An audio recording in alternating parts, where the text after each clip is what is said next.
Muy buenas a todos, bienvenidos nuevamente.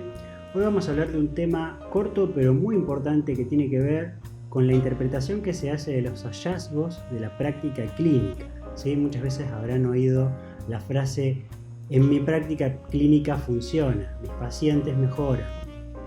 No necesito valerme de la información científica dado que mis técnicas son efectivas o eficaces. Bien, aquí en modo de chiste puse siempre, nunca, nadie se la pasó diciendo. Lógicamente, esto impera en la práctica clínica habitual y vamos a ver de que no es todo color de rosas, ¿sí? No solo que el paciente mejore significa que la terapéutica haya sido eficaz o que funcione. Vamos a desglosar un poquito de qué se trata esto. Aquí en esta diapositiva coloqué pacientes con dolor de insertar patología, la que ustedes quieran o la que ustedes más habitualmente se encuentren en su práctica diaria, seguida por la frase: yo aplico, insertar el nombre de la terapia, y mis pacientes mejoran. ¿Bien? Es decir que la intención de esto es generalizar y aplicarlo a un conjunto de terapéuticas. Entonces, miren cómo nos mira acá la médica. ¿Será cierto que todos mis pacientes mejoran? ¿Será que siempre todos los pacientes mejoran con las intervenciones que aplico? ¿Por qué mejorarán los pacientes? ¿A qué se debe? ¿Será que tengo mucha experiencia en atender pacientes con esta condición patológica y o con la intervención que estoy aplicando?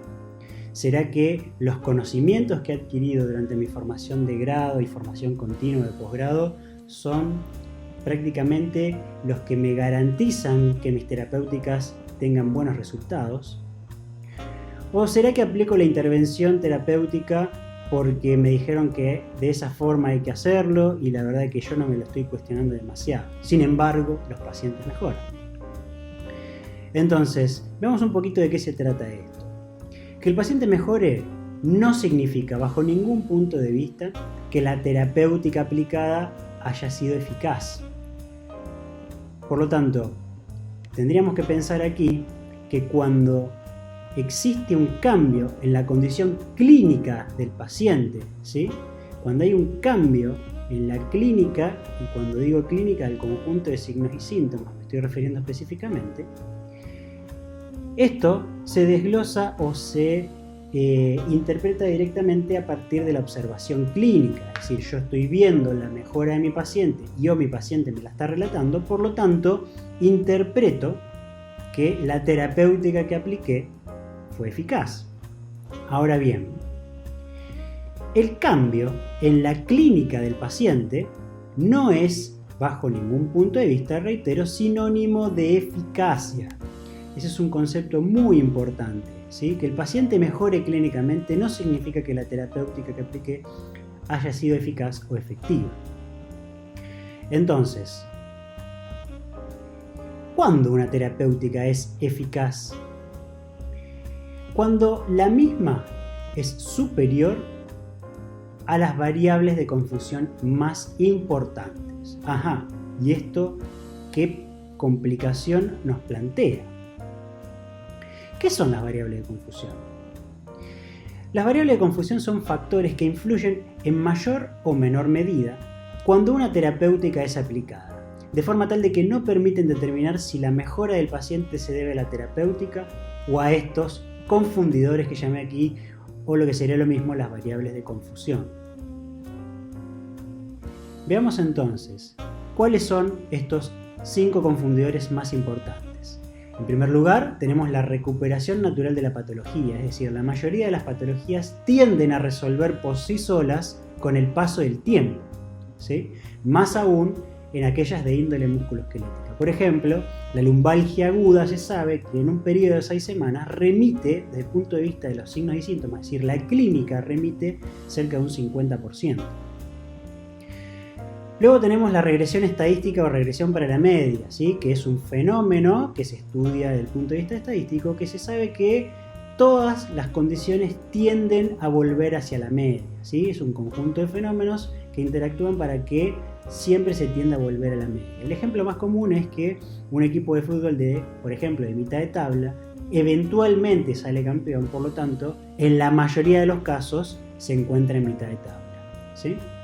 Cuando sale campeón, sus hinchas piensan que va a salir campeón todos los años seguidos, pero si es un equipo de mitad de tabla, naturalmente va a tender a la media, o sea, a la mitad de tabla. El efecto placebo, todas las terapéuticas se ven influenciadas por este efecto, ¿sí? Que en mayor o menor medida, repito, influye justamente en la clínica del paciente. Y se sabe que las intervenciones de mayor invasión son las que mayor efecto placebo tienen, es decir, la cirugía, las inyecciones, la medicación, pastillas de colores, son las que más efecto placebo producen en el paciente, que es un efecto real, ¿sí?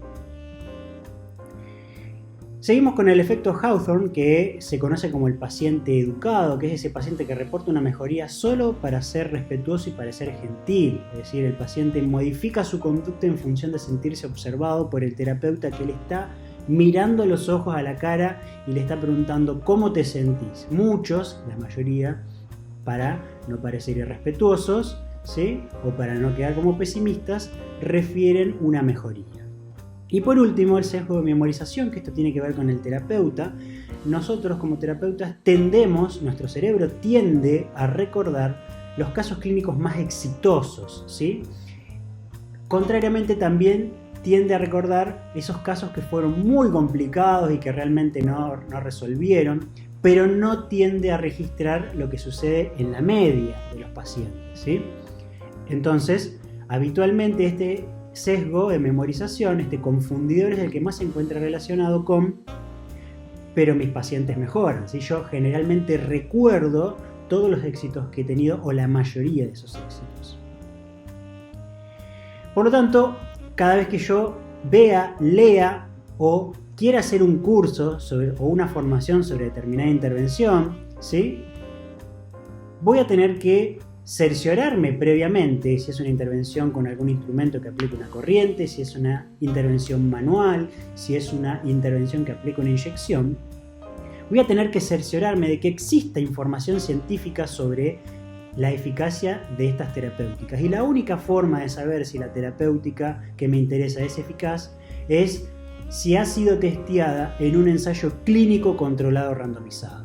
Y obviamente, la única forma de saber si funciona es si esa terapéutica ha demostrado tener efectos superiores a estos 5 confundidores. Si la terapéutica en cuestión ha demostrado tener efectos que superan a los efectos que producen estos 5 confundidores, que en muchos casos pueden explicar los resultados entre un 30 y un 50% de la mejoría del paciente, ¿sí? Entonces repito, si la terapéutica demostró ser superior a estos 5 confundidores, entonces podemos decir que la misma es eficaz.